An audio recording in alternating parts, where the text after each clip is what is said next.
Question number 26 देखिएगा। Question क्या है? क्वेश्चन है the apparatus used to measure the rate of transpiration is known as। कह रहा है कि वाष्पोत्सर्जन मापने के लिए जिस उपकरण का उपयोग किया जाता है उसे कहते हैं।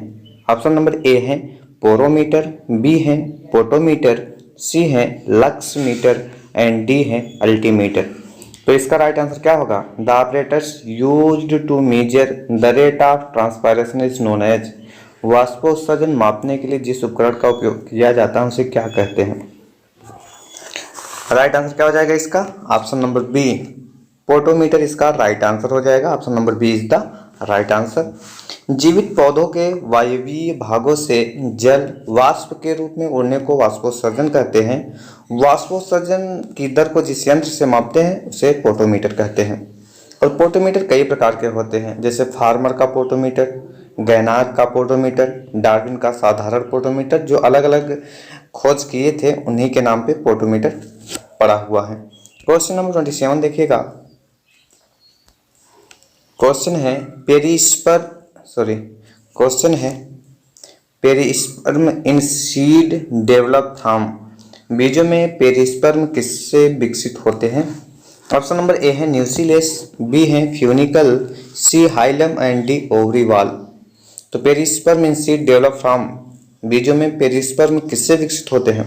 राइट आंसर इसका हो जाएगा ऑप्शन नंबर ए न्यूसिलेस इसका राइट आंसर हो जाएगा। निषेचन के बाद न्यूसिलस पेरिस्पर्म के रूप में विकसित हो जाता है। कुछ पौधों में न्यूसिलस के द्विगुणित ऊतक बीज के भीतर भ्रूण को जन्म देते हैं जो अलैंगिक जनन के माध्यम से उत्पन्न होता है। क्वेश्चन नंबर 28 क्वेश्चन है cell organelle containing hydrolytic enzyme is. जल अपघटनीधारी एंजाइम रखने वाला कोशिकांग है। Option number A lysosome, B microsome, C ribosome, D mesosome. तो cell organelle containing hydrolytic enzyme is, जल अपघटनीधारी एंजाइम रखने वाला कोशिकांग कौन सा होगा? राइट आंसर इसका जो हो जाएगा ऑप्शन नंबर ए लाइसोसोम इसका राइट आंसर हो जाएगा। लाइसोसोम झिल्ली युक्त कोशिकांग है जो लगभग सभी जंतुओं में पाया जाता है। ये गोल वेसिकल्स होते हैं जिसमें 30-35 जल अपघटनीय एंजाइम पाए जाते हैं। ये एंजाइम जैव अणुओं को तोड़ने में सहायक होते हैं। क्वेश्चन नंबर 29 क्वेश्चन है which of the following plant species are polyploid. निम्नलिखित पादप जातियों में कौन सी बहुगुणित हैं? तो 4 ऑप्शन में से इसका राइट आंसर क्या होगा? ऑप्शन नंबर ए देखिएगा। ऑप्शन नंबर ए है गॉसिपियम, आर्बेरियम एवं G herbaceum. Option number B है Brassica juncea and Brassica oleracea. Option number C है Triticum monococcum and Brassica campestris. Option number D है Triticum aestivum and Gossypium hirsutum. Right answer क्या होगा इसका? कह रहा है कि which of the following plant species are polyploid. Right answer हो जाएगा ऑप्शन नंबर डी। और ऑप्शन नंबर डी क्या है? ऑप्शन नंबर डी है Triticum aestivum and Gossypium हर्स्टम। Triticum aestivum एवं गॉसिपियम हर्स्टम पादप दोनों ये क्या है? बहुगुणित यानी पॉलीप्लॉइडी हैं। क्वेश्चन नंबर 30 की तरफ मूव करते हैं।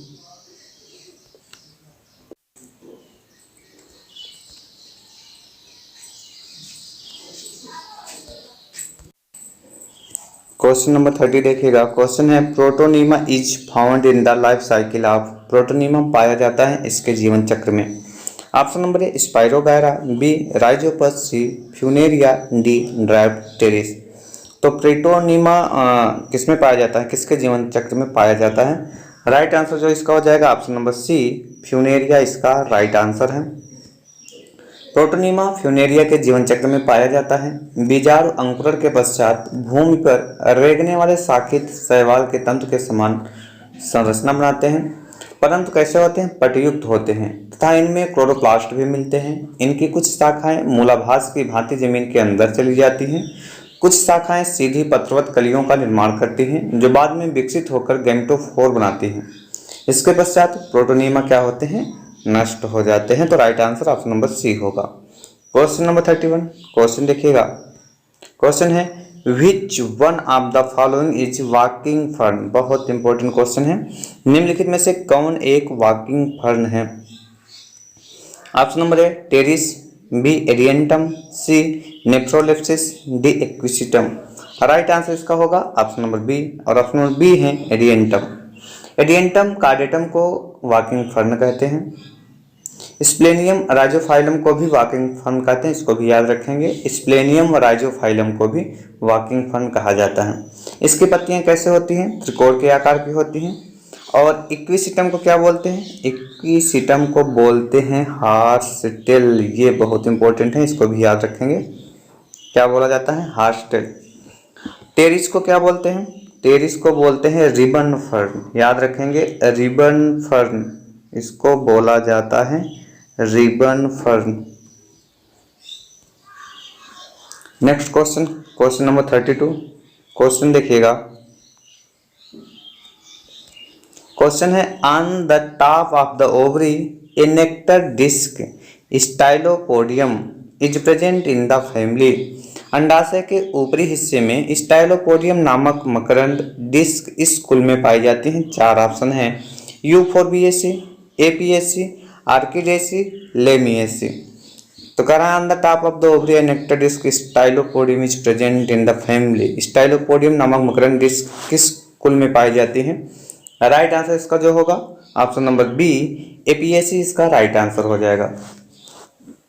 एपीएसी या अम्लीफेरी कुल में अंडाशय के ऊपरी हिस्से में नेक्टर डिस्क पाया जाता है, जिसको स्टाइलोपोडियम कहते हैं, जो कि स्टाइल के बढ़ जाने के कारण बनता है, जैसे गाजर, धनिया, जीरा, इन सब में। Question number 33। क्वेश्चन देखिएगा। क्वेश्चन है एसाफोइटिडा, जिसको हींग कहते हैं, इज ऑब्टेन्ड फ्रॉम। कर रहे हैं एसाफोइटिडा यानी हींग किससे प्राप्त होता है? ऑप्शन नंबर ए है,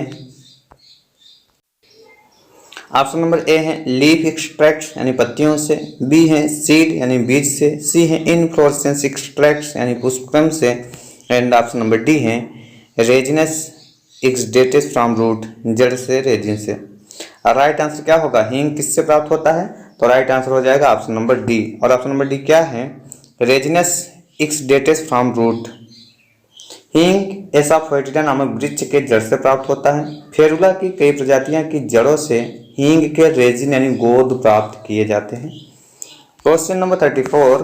क्वेश्चन देखिएगा। Gossypium belongs to family. Gossypium किस कुल के अंतर्गत आता है? ऑप्शन 4 बिल्कुल आपके सामने है। Option number A solanaceae, B malvaceae, C asteraceae, D none of these. Right answer हो जाएगा इसका option number B, malvaceae. Gossypium malvaceae कुल से संबंधित है। गॉसिपियम को सामान्य भाषा में क्या बोलते हैं? कपास।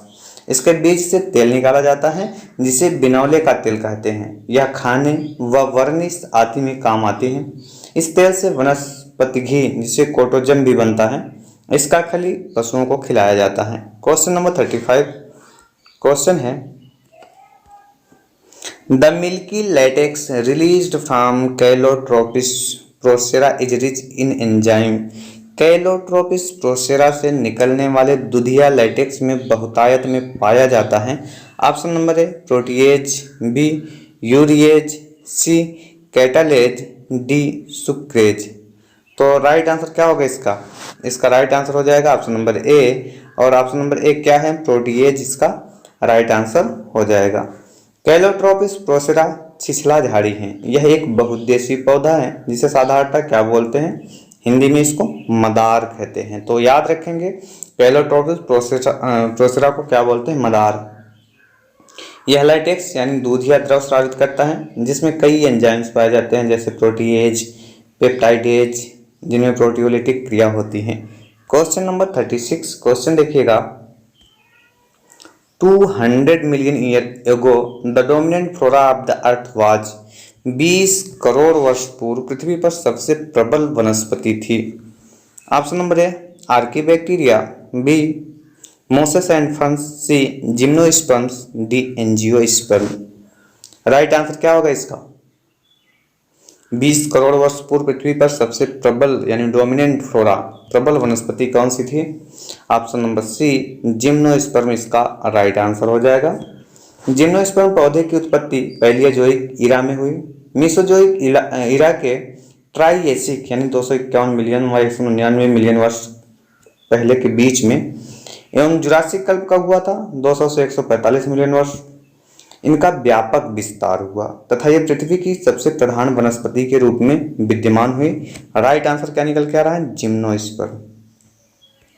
क्वेश्चन नंबर 37 देखिएगा। क्वेश्चन है बहुत ही शानदार। History of fruits is called, फलों के अध्ययन को क्या कहते हैं? Option number A mycology, B agrostology, C pomology, D phycology.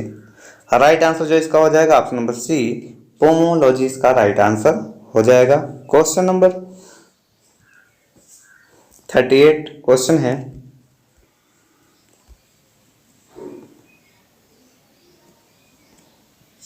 Basal placentation आधारित बीजांड न्यास है।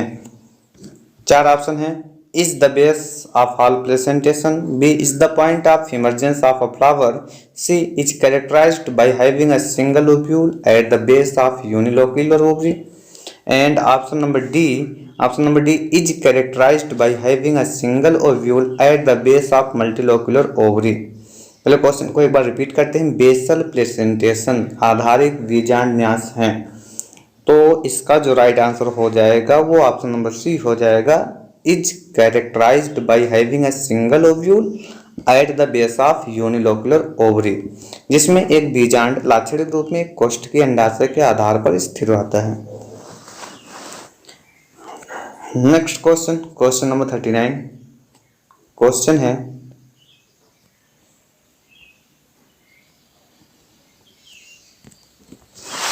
स्टेमन्स इन अ सिट्रस और सिट्रस में पुमंग होते हैं।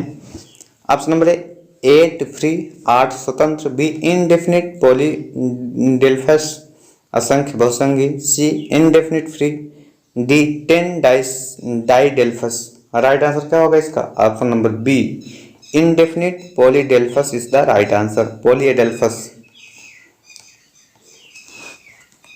सिट्रस में पुमंग असंख्य एवं बहुसंगी होते हैं। सिट्रस रूटेसी कुल का पौधा है। पुमंगों की संख्या इनमें घटती बढ़ती रहती है।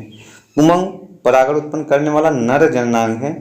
ये समूहों एवं बंडलों में रहते हैं जिन्हें पॉलीएडल्फस कहा जाता है। क्वेश्चन नंबर 40 क्वेश्चन देखिएगा। क्वेश्चन है the lac operon is an example are, lac operon उदाहरण है। Option number A arabinose operon, B inducible operon, C repressible operon, D overlapping gene. Right answer क्या होगा? Option number B inducible operon इसका right answer हो जाएगा। Lack operon inducible operon का उदाहरण है। ओपेरान संकल्पना के अनुसार क्या होता है? अधिकांश जीवों की सक्रियता का नियमन अनुलेखन स्तर पर प्रेरण या दमन द्वारा किया जाता है। क्वेश्चन नंबर 41 क्वेश्चन है the process of DNA replication is, DNA प्रतिकृति प्रक्रिया है। Option number A dispersive, B non conservative, C conservative, D semi conservative. Right answer क्या हो जाएगा इसका? Option number D semi conservative अर्थात अर्धपरिमित इसका राइट आंसर हो जाएगा। Question number 42